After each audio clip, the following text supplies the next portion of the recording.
ښه راځم ډیزاین ویو ته. ډیزاین ویو د دې لپاره دی چې موږ تاسو غواړو چې د خپل د پریزنټیشن باندنی ویو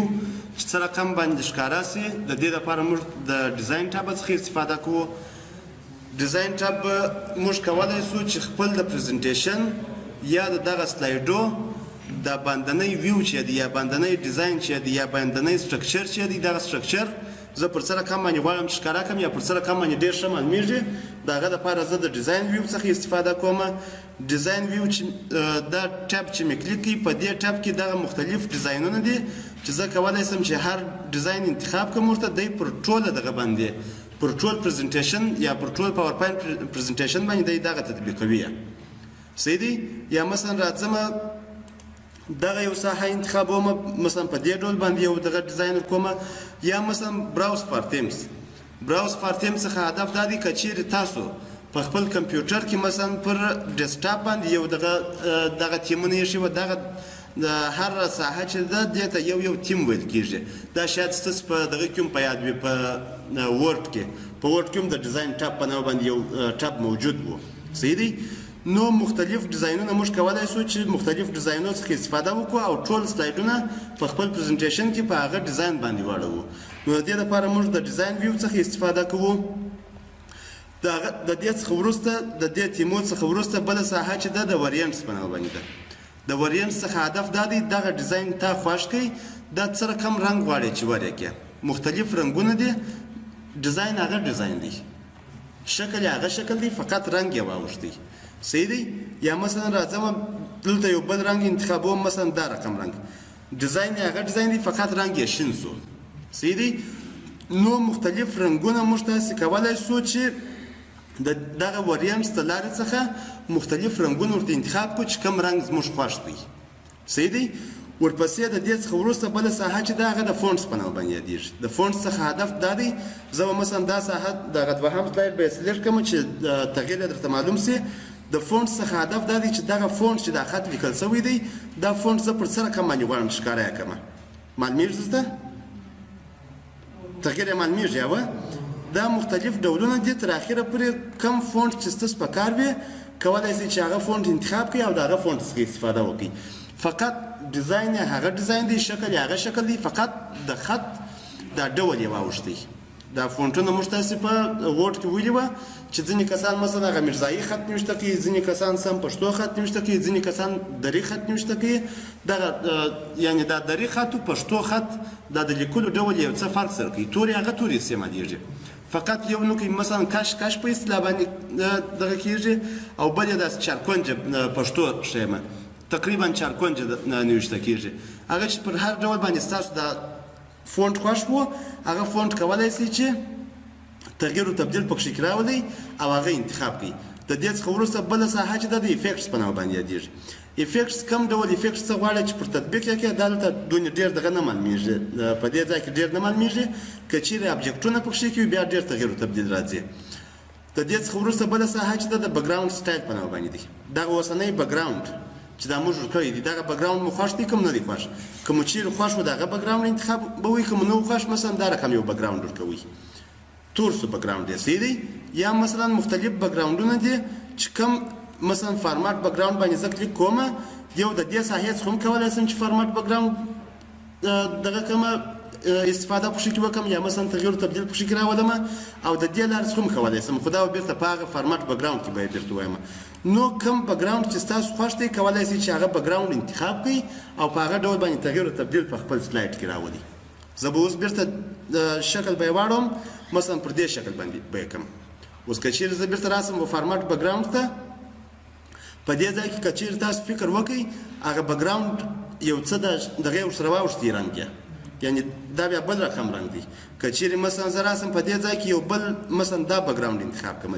تقریبا ژړ رنګ ډېر پکښې کې استعمال شوی دی. دلته راځم دلته بیا دا بکګراونډ شو، یعنې رنګ یې د هغه څخه واوښتي، په هغه کې شین ډېر و. او مثلا پر دې رقم باندې بکګراونډ دا ساحه چې ده دا عین هغه ساحه ده چې موږ په هغه ځای کې انتخاب کړله او د ننه بکګراونډ چې دی هغه بکګراونډ رنګ یې واوښتی. نو پر کوم شکل باندې چې ستاسو خوښ وي کولی شئ چې پر هغه شکل باندې انتخاب کړئ او استفاده ځینې وکړئ. د دې څخه وروسته بله ساحه چې ده د فارمات بکګراونډ په نامه باندې یادېږي. فارمټ بیکګراوند موږ سره هم کولی شو چې دغه بیکګراوند د دې څخه اضافه نور تغیر او تبدیل کوو چیرې غواړو چې پکښې راولو کولی شو چې د فارمټ بیکګراوند د لارې څخه تغیر او تبدیل پکښې راولو د دې در مخه یو دغه چې و یو سټنډرډ سایز دی چې زموږ د پاور پوینټ پریزنټیشن ښکاره سي او یو یې هم د سکرین مطابق چې تغیر او تبدیل پکښې راځي چې د سکرین مطابق هلته لا مکمل چې نه معلومېږي فکر کوم مکمل معلومېږي ښه مکمل معلومېږي خو دغه ساحه یو څه دغه توره ده نو پر کوم سایز باندې ستاسو خوښ دی چې هغه سایز ورته انتخاب کړئ یو سټنډرډ سایز دی که چیرې دا زه پر دې ډول باندې کوم او یا هم مثلا د سکرین مطابق یې تغیر تبدیل پکښې راولم د دې څخه وروسته بله ساحه چې ده د فارمټ بیکګراوند دی فارمټ بیکګراوند دغه بیکګراوند زما اوس نه دی خوښ پر کوم ډول باندې زه غواړم چې بیکګراوند ورکړمه هغه کولی شم چې رنګ یې ورتغیر کړمه اوس چې رنګ یې مثلا ورتغیروم په دې ځای کې خو دا خو مختلف رنګونه شول کلر او مثلا دا رقم یو رنګ وکړم صحیح دی اوس تاسو که چیرې متوجه سئ په هغه ځای کې چې دا تغیر او تبدیل موږ راوستی دا پر ټوله سلایډو باندې تطبیق کېدی مګر په دې ځای کې فقط یوازې پر دغه هر سلایډ چې موږ انتخاب کړی دی پر هغه سلایډ باندې تغیر او تبدیل یې راځي یعنې دغه نور سلایډونه که چیرې ورته وګورئ وینئ سیابه دا رقم رنګ یې نه دی لکه د دې ده که چیرې زه د دې رنګ واړوم مثلا پر دې ډول باندې یې کړم فقط یوازې د دې سلایډ رنګوم که چیرې ستا هدف دا وي چې په ټولو سلایډو کې دغه تطبیق کړه دغه رنګ تطبیق کړه د هغه دپاره پر اپلای ټرایل باندې او ریسیټ بیکګراوند چې دی بیرته خپل اصلي حالت ته چې تا پر سره کوم حالت باندې بودې ته راوړي دغه ساحې ته بیرته هغه اصلي حالت ته موږ کولی شو چې د ریسیټ بیکګراوند د لارې څخه کلیک وکړو او ریسیټ یې کړو یا مثلا راځي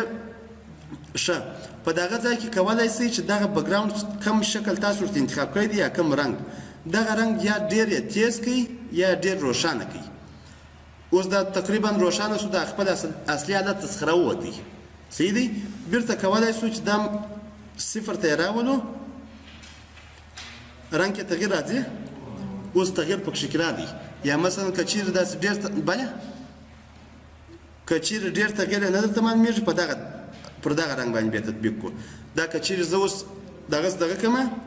مخ ته ولاړ شم پسې تقریبا اخر و دې حد رسېږي چې سپین ته ورسېږي یعنې رنګ یې شین دی زه په دغه شنه رنګ کې غواړم چې تغیر و تبدیل راولم کولی شم چې هغه د دې ځای څخه تغیر و تبدیل پکښې راولم بیرته مکمل شین شو صحیح دی نو د دې مطابق تغیر و تبدیل پکښې راوستلی شو ورپسې د ګارډینټ فیلډ څخه هدف دا دی چې ته نه غواړې چې مثلا هغه رنګونه ورته انتخاب کړې ته غواړې چې دغه مختلف ډولونه دي دغه ډولونه ورته انتخاب کړې دا هم بیکګراوند یې تقریبا چینجیاوه خط هغه خط دی تیم دغه ساحه ده هغه ساحه ده فقط رنګ یې دی اړی پر کوم رنګ باندې چې ستا خوښ وي کولی شئ چې هغه رنګ انتخاب کړئ او په دې ځای کې مثلا ډایرکشن د رنګ دغه ساحه روښانه ده دا ساحه د سخوپه ده ورپسې مثلا ټایپ یې مثلا لاینر دی راډیل یې کړ تغیر راځي پکښې کې زه بیا بیرته لاینر کړمه صحیح دی نو دا تغیر و تبدیل تاسو کولی شئ ریکټنګولر یا مثلا پات په نوم باندې دا ساحه او دا ساحه تقریبا یو رقم ده دغه منځنۍ ساحه چې ده دا یو څه د په اصطلاح باندې خوپه ده صحیح دی او یا د دې پر ځای باندې موږ کولی شو چې په دې ځای کې مثلا تغیر و تبدیل پکښې راولو معلومېږي درته اوه دا چې پر څه ډول باندې تغیر و تبدیل راولي هغه په تاسو پورې مربوط یا مثلا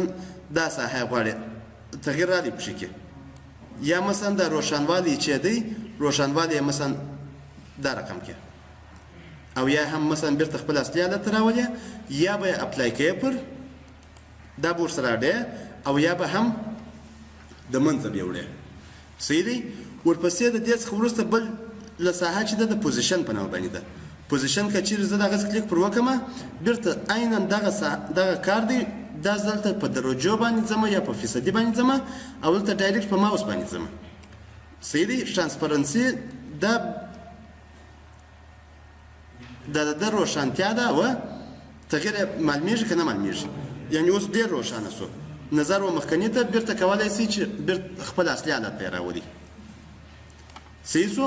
د دې څخه وروسته پکچر دی پکچر د دې لپاره پکچر اور ټیکسټ پکچر اور ټیکسچر فیل که چیرې ستا هدف دا وي چې دغه بیکګراوند پر ځای باندې دغه ژړ بیکګراوند چې موږ کړی دی که دې هدف دا وي چې د دې پر ځای باندې مثلا یو عکس واچې راځې پروفایل باندې کلیک کوې پر پکچر باندې کلیک کوې راځې مثلا مثال دغه عکس دی دغه په بکګراوند کې راچې اوس په دې عکس کې کوم تغییر او تبدیل چې ته غواړې چې مثلا راولې هغه کولی شې چې د دې لارې څخه بیرته یا عکس روښانه کړې یا هم خام کړې صحیح دی او یا مثلا د چپه طرفه څخه یا بیرته چپه طرف ته بیا یا مثلا راسته طرف څخه نږدې کې یا بیرته راسته طرف ته بیا او دا چې دی دا بیا ټاپ دی او بټم دی یعنی چې د لوړ طرف څخه د عکس راښکته کې مثلا پر دې رقم باندې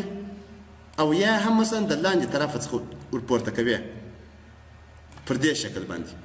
صحیح دی دا یو بکګراوند دی هر بکګراوند چې مو خوښ وو کولی شئ چې په هغه بکګراوند کې تغییر او تبدیل راولئ که چیرې اپلای پر کلیک کړو دی د هغه تغییر او تبدیل په ټولو دغه کې راولي د دې بکګراوند هم دغه سو د دې بکګراوند هم دغه سو د دې هم دغه رقم سو د دې هم دغه رقم سو ټول بکګراوند واوښتي د دې بکګراوند هم دغه رقم دی صحیح دی ټول بکګراوند یې واوښتي و خپل هغه حالت چې موږ تاسو په کې انتخاب کړی دی د دې څخه وروسته بله ساحه چې ده نه غواړئ چې عکس ورواچې مثلا راځي پر دې ځای باندې کلیک شاید بکګراوند پر دې رقم شکل باندې ورکړي یا پر دې رقم شکل باندې ورکړي یا پر دې رقم دا هم مختلف ډولونه دي یعنی په ډیزاین کې تغیر راځي او نور په خط او په دې شي کې په هیڅ کې تغیر نه راځي ورپسې مثلا غواړئ چې دا رنگ یې ورواړي پر دې رقم باندې رنگ ورکړي ورپسې هاید بکګراوند ګرافیکس د دې لپاره دی چې دا